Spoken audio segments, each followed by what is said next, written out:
こんにちは、ジパング55のタカです。今回は高野山のお寺に宿泊した様子をご紹介します。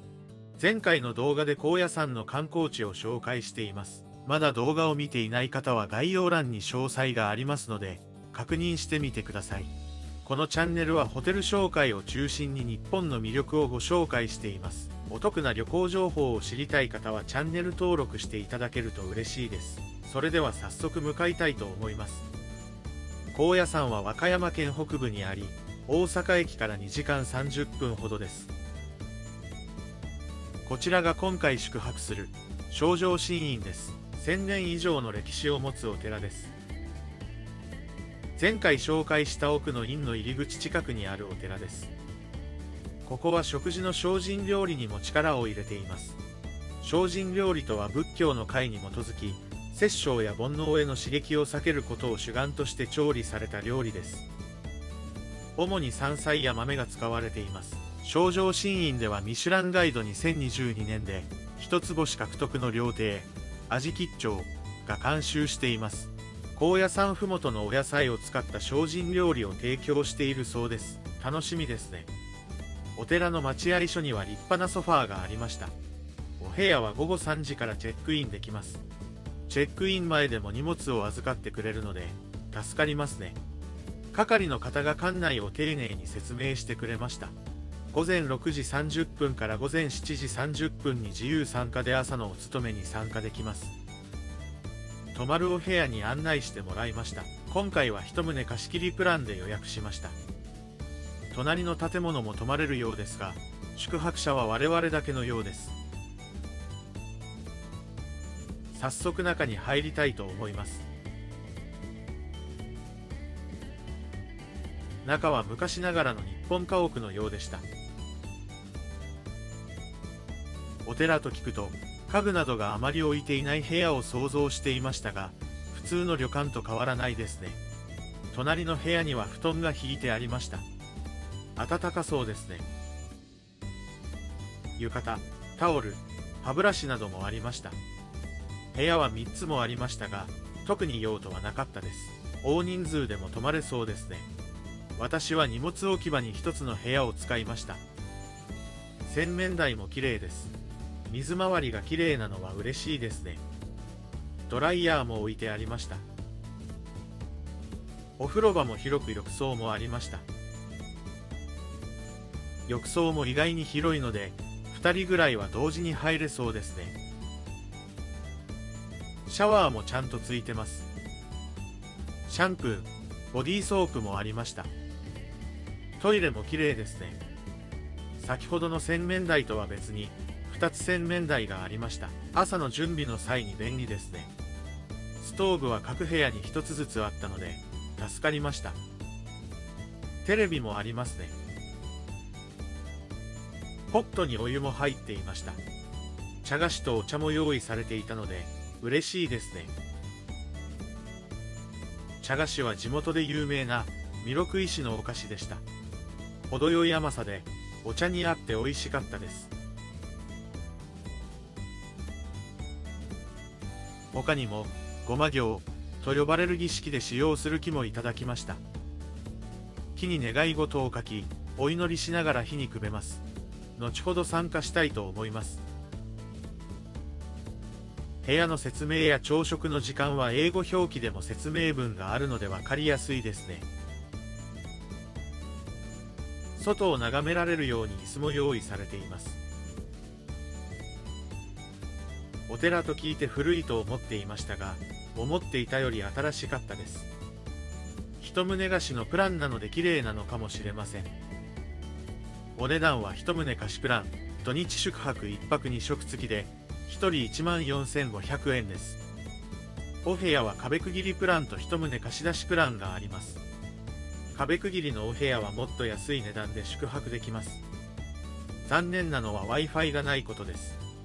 海外から旅行に来る際は注意してください。こちらの正定神院では無料でお寺見学ツアーも実施しています。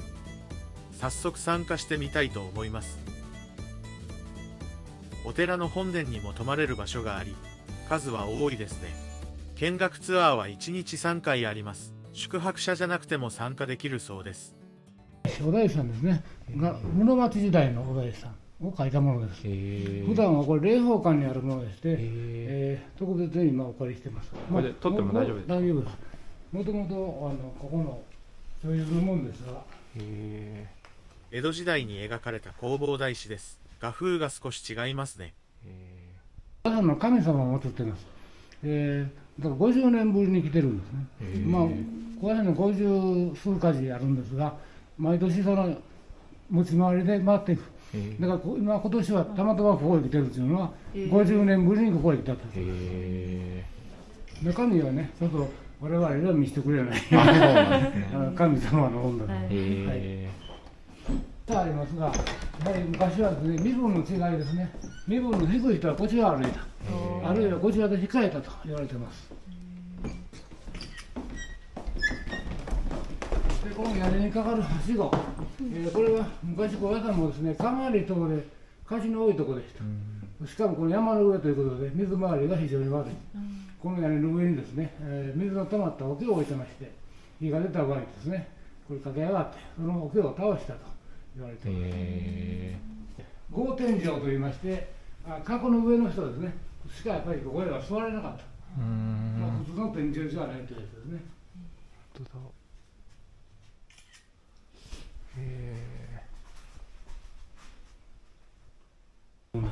弘法大師がですね、3月の21日、奥の院に入場したんですが、その前日ですね、自ら彫ったと言われている自分のお姿のお堂ですね、これに念を入れて入場したと。その自分のお姿のお堂がご本尊として置かれています。ただし、ここは年に1回、4月の20日のみご開帳です。もしご縁があれば、また4月の20日に来てもらったら、中を見てもらうことができます。はい、このお寺でね、特にご縁の深いところでは、上杉家ですね、と秋田の大名、佐竹公の位牌がそれぞれ置かれています。上杉の背の高いのが上杉謙信の位牌ですね。明治時代の日本で有名な小説家、夏目漱石のご位牌もありました。枯山水といいまして、川が流れているイメージで作られています。一応日本の名庭園の中の本にもここは載ってるらしい。ここはお寺でありながらですね、ここは金型ですから火の神様ですね、光神さんが祀られています。続いて護摩行と言われるお祈りに参加したいと思います。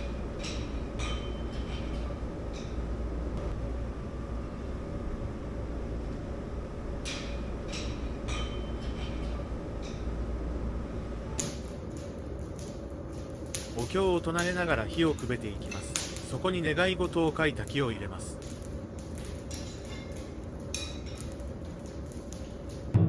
最後にお祈りとお坊さんからお言葉をもらって終了です。宿泊者じゃなくても参加できるので、気になる方は立ち寄ってみてください。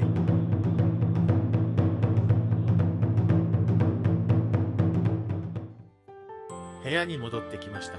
お寺の中を見学したり、護摩行を体験できたのは貴重な時間でした。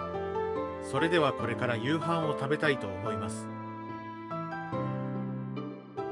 夕飯は先ほどご紹介した精進料理です。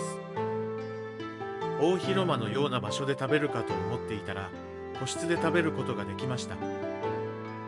2人で食べるには広すぎるお部屋でしたね。ストーブがあり暖かかったです。こちらが本日の料理です。どれも美味しそうですね。基本は野菜や山菜がメインです。ご飯もつきました。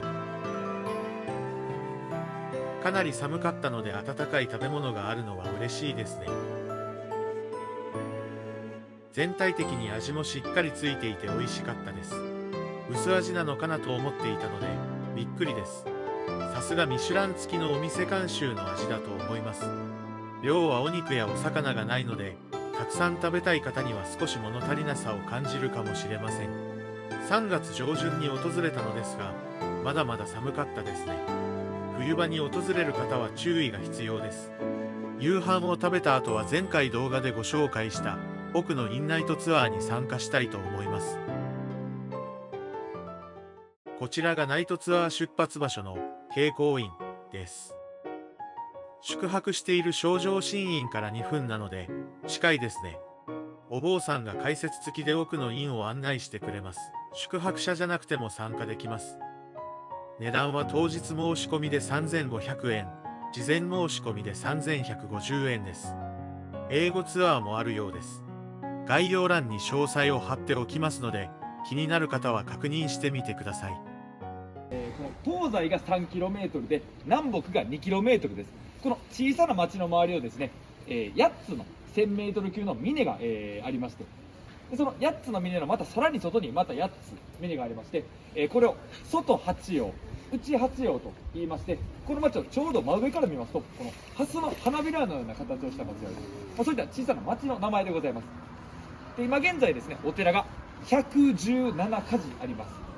で117のうちの、51家事が、恵光院のような、また上福院さんのような、お泊まりをしていただける、宿坊というお寺でございます。もっと昔々、江戸時代の時点でこの同じ範囲の中にお寺が2000家事以上ございました。また今のように大きなお寺ではなくて小さなお堂が密集していた形、それが雷、落雷による火事で燃えてしまったりとか、あと合併とか、そういったことを繰り返して今現在の117という数に落ち着いております。でそして、この奥の院はですね、この御廟にいらっしゃいますお大師様、空海様を、信じる方、信仰される方でしたらですね、身分、地位、また宗教宗派も、関係なく昔からですね、もう全ての方々が眠っていただける場所でございます。ですから、真言宗ではない浄土宗、浄土真宗の、お坊さんのお墓とか、またキリスト教の牧師さん、そういった方の、お墓もございます。スタンダードな形なんですけれども、これを五輪塔と言いまして、漢字で5つの輪の塔と書いて五輪塔というんですが、5つのものを表しています。これ一番下の四角いもの、これが大地、地面、そして、その上の丸いものが水、その上の、この三角、これが火、炎、その上のお椀のような形、これが風、そして一番上は、空、いわば空間を表しております。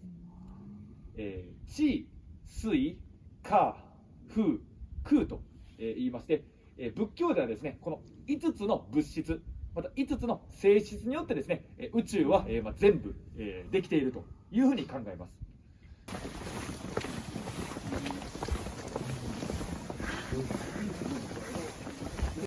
角番坂っていう階段なんですけども、この階段ですね、もし登っている時とか、下っている時に、転んでしまいますとね、3年以内に、亡くなってしまうと言っておりますので、どうぞお気をつけて登ってください。最終的に空海が瞑想を続ける霊廟まで案内し、お経を唱えてくれました。高野山の魅力がわかるツアーなので参加してみてください。続いて朝のお勤めに参加します。朝の6時30分から本堂で行われています。まだまだ寒いので上着が必要です。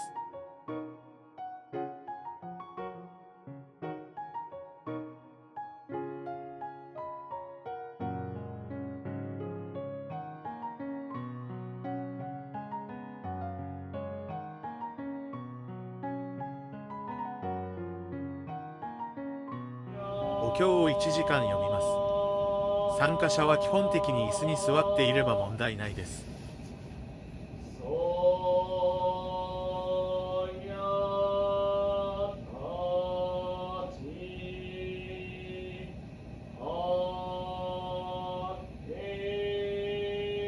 最後にお坊さんのお話がありました。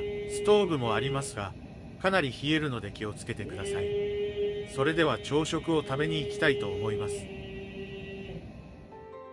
朝食も精進料理です。山菜や豆が中心ですね。がんもどきもあります。豆腐を潰してレンコンやごぼうを混ぜて揚げた料理です。こちらにご飯とお味噌汁がつきます。味はとっても美味しかったです。個人的に量はもう少しあっても良かったですね。小食の方はちょうど良い量かもしれません。精進料理が気になる方はぜひ試してみてください。それでは今回の動画いかがだったでしょうか。お寺に宿泊や修行に参加したりなど、普段できない経験をすることができました。皆さんも一度は体験してみてはいかがでしょうか。動画作りの励みになるので、チャンネル登録、高評価いただけたら嬉しいです。最後までご視聴いただき、ありがとうございました。それではまた次回動画でお会いしましょう。さようなら。